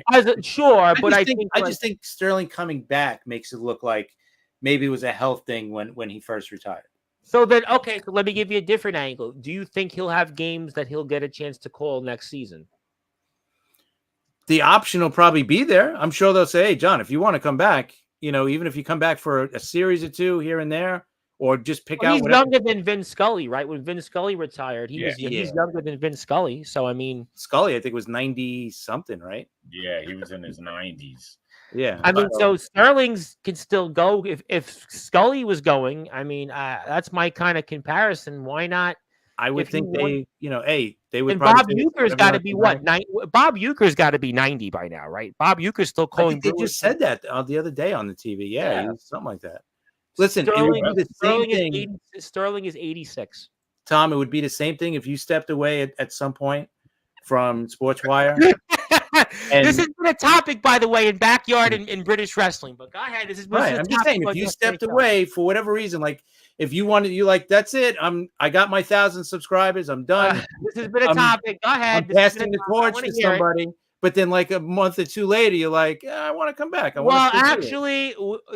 did a show. I think maybe it was Anthony's last appearance, and it was like 20-something people on the live, and people were like getting angry. They were actually like getting angry about this. Has actually been a topic on sports because I've done like 180-something shows in 120 days, and I keep throwing it out there. I'm going to get to 1,000. I'm going to walk away, and they're actually wrestlers. Wrestlers have gotten mad. They actually really want to fight. Worse than the people yelling at me in the street. I think you got to get like 100,000. Then you can walk away. I ain't getting 100,000. People say I think people are saying 2,000. They think 3,000. But Go I for do it for 10,000. fun. Yeah. I think so. 10,000. I ain't getting to 10,000. But 1,000. Listen, 1,000's good. But yeah, listen. I mean, I want to retire, but people won't allow me to retire. There's no question, on that. I mean, yeah, I don't know. I mean, but I'm not 86. I'm not Right, 86. you're too young to retire. I think you're No, Yeah, it's you're more just fun. starting out. I mean, this is Yeah, it. I'm 34. But I mean, look, I the mean, point is, sky's the limit. well, we'll see. In backyard wrestling, it seems to be. But yeah, I don't know. But yeah, look, Sterling.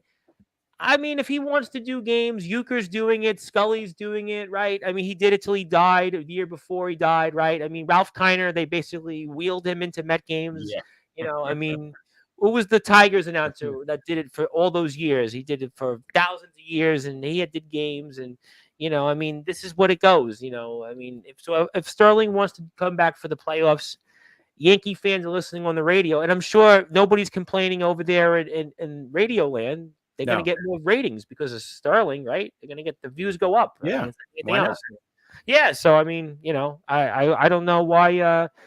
What's the issue? As Joey saying something else. Yeah, Euchre is 90. I was correct. Euchre is 90. So, and okay. All right. Anything else you gentlemen want to talk about before we sign off and get to closing? Anything else, Rob, you want to share? Obviously, I know you're going to be with a bated breath. Zach Wheeler comes to Citi Field later today or tomorrow, and Mets got these games in Atlanta. Well, it almost feels like today, but well, yeah, I did want to say one thing because since it's still September 21st, 23 years ago tonight, Mike Piazza hit that famous home run, the first sporting event after 9/11. Could you believe that was 23 years ago from tonight when he hit that home run? Well, I could because we had Atomic Tight News here. We did a little speech for 9/11, and yeah, it is 23 years ago. Yeah, I mean it's a quarter century. There are people. Listen, I'll make people really feel. There are wrestlers that come onto Sportswire that aren't 23. Anthony Steele, who's back tomorrow, is 23. Big Man Cam, who was here yesterday, and one of the million wrestlers who was here, is 23. I think he was just born right before 9/11. So yeah, we have Aaron Blaze, who was here yesterday, is 18. There are wrestlers that we have on this platform every week that are they weren't even born. I mean, Atomic Titan might have just been one or two. Jack Delta, who was the guy that was hurt on the air, was 3, I think. I mean, so yeah, there's people that it's not a generation anymore. There are people that they won't have any recollection of 9/11, and that moment is a big one in sports history because people banded together. Obviously, in this world today, a lot of people don't band together. There's very little unity, but we had that for that moment. Sports came back. Baseball was the first one, and it definitely helped people get back out there, and it was a good moment for sports. It was a good moment for society, and definitely one. Obviously, didn't mean a lot in the standings looking back, but it certainly gave people the peace of mind that they could go back and live with their lives for sure. Yep, just wanted to bring that up. And you know what? I'm happy with that. I think 9/11, right? 9/11. Yeah. I think the pandemic also. I'm not comparing the two. So sure. One doesn't have to do with the other. Anything you want on this platform. I've heard I'm just words. saying, like, there's certain days, there's certain events, even in sports, right? When they happen, after they happened, right? We think about this years, 20, like you said, it's 23 years ago, 9/11 happened. The home run happened. It's days and events that we look back and say, I can't believe that happened, right? Like 9/11 or the pandemic. Like when you think about the pandemic, everybody's staying home, and like even when they started opening things up, it was like there was nobody at the game, so they had the cardboard cutouts. Like so many. I was talking to British wrestlers. It's like you wouldn't British wrestlers during COVID. They didn't even work out in the gym. The what? They couldn't work out in the gym. It was like they would come back. It was comical. They would go to the ring, but they could wrestle, but they couldn't work out in a gym. That was the British standard for COVID.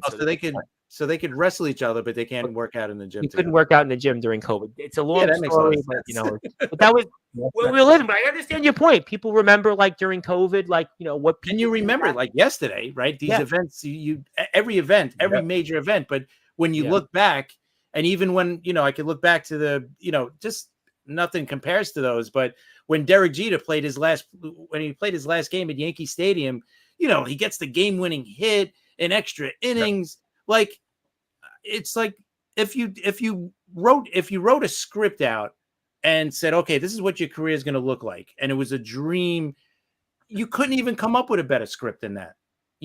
Like, he just had one of those careers that you look back and you're like, how did this even happen?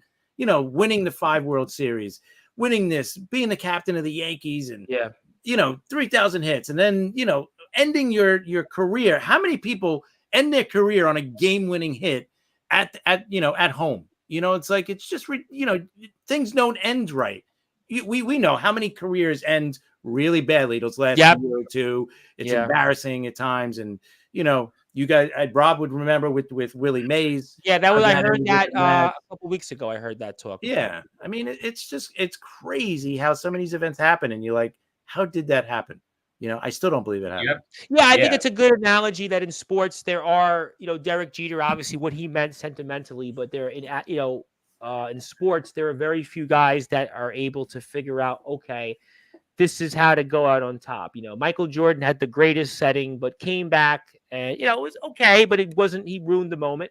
Tom Brady could have retired after the Bucs won the Super Bowl. I mean, he was good, but he, ended in a not so okay performance, but his team lost. Yeah. I mean, sports, we look back and guys aren't, I mean, technically A-Rod got a hit on his last at bat. I mean, Yankee fans would kill me for saying that. I mean, but you know what?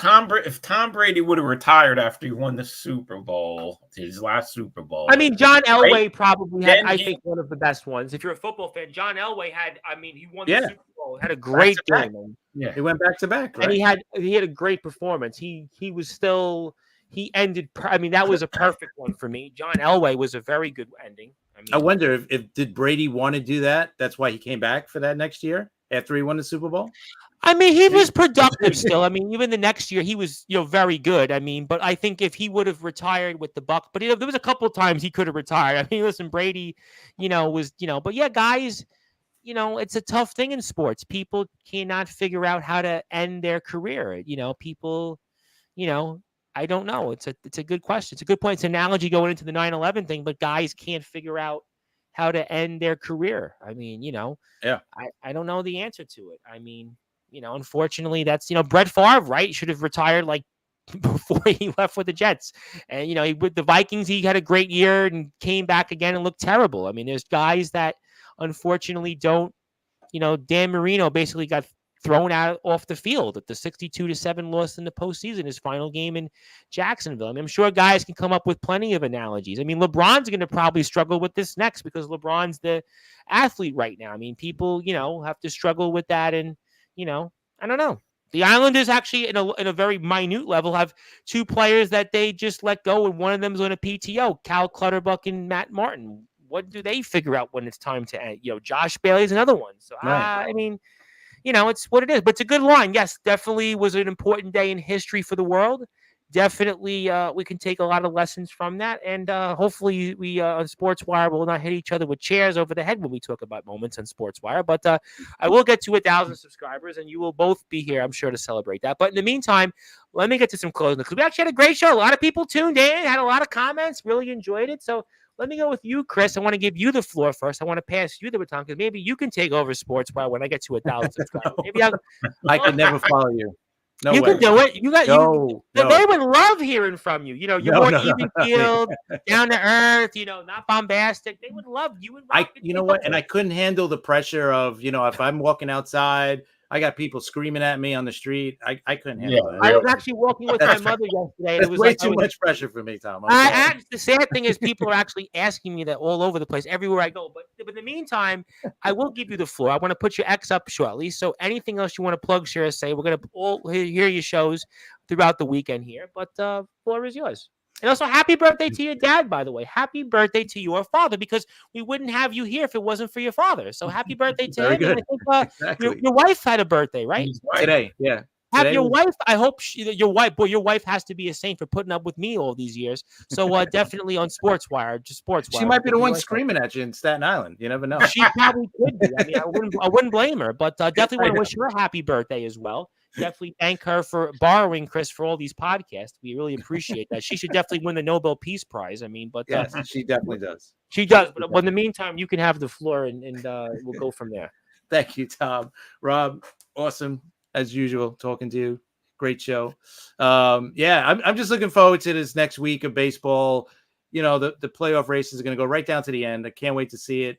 And then the following week, you know, obviously playoffs are going to start. So I'm looking forward to breaking it down with Rob on Monday on our next episode of NY MLB Talk. It's going to be great. And then we're going to preview the playoffs coming up the following week. So looking forward to it, man. I'm excited. We might be back here Saturday. Next Saturday, we might be here at some point. I might actually. Cool. Yeah, because I think people really enjoyed this one. I really didn't know what to expect. People enjoyed it. A lot of comments. So maybe we'll be back the following Saturday. We'll do a special one. But definitely, Liftoff Jets really enjoyed it this week. We had New York MLB baseball talk. We enjoyed that. And I will put that link up in a minute. But thank you, Chris, for that. And happy birthday again to the missus. And Rob Marasta, I'm going to pass the baton to you now. And anything else you want to plug, share, or say, floor is yours. Yeah, guys, another fun show. Chris, looking forward to talking on Monday. That's going to be an excellent show too. The Mets just have to do what they've been doing. They've been taking care of business. They have to go into Atlanta and win. That's it. Yeah. That's the season right there. What they do in Atlanta. And if they win tomorrow, they are guaranteed going there, you know, ahead of the Braves in that wild card spot. So that's what the Mets have to do. They just have to win, and you know, I'm looking forward to it. I can't. And they gotta listen. I mean, they gotta win. They gotta win. That's it. Just win. That's it. And I'm looking forward to this last week of baseball. It's going to be a great week. I've been really into baseball the last 3-4 weeks. I've been like really into baseball. Like I really enjoyed watching and listening to these games. You guys have been a part of that. Bobby and his show a little bit as well, but listening to him, I've really been into baseball. It's been really exciting. I mean, you know, I don't like the mediocrity. I agree with that, but I really enjoyed the baseball last couple weeks here. Really exciting. Yeah, it's been fun, and it's going to be fun next week. So, you know, hopefully we'll get to talk about it next Saturday.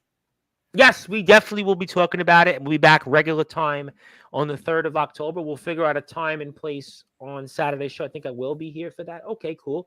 Also here, Joey Bostrom would like to say, great show, guys. Glad I could make it. I'm going to do more karaoke. Appreciate that. Hopefully you won't do the fat lady as sung on one of these New York baseball teams. You'll be watching the Giants and Cowboys. My condolences on that game for the Giants.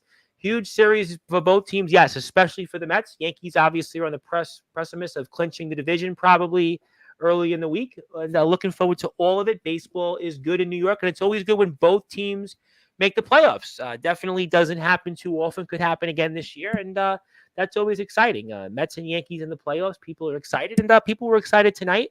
And I thank everybody for tuning in. This is the New York MLB Talk. You can find it on the link below here on sportswireradio.org.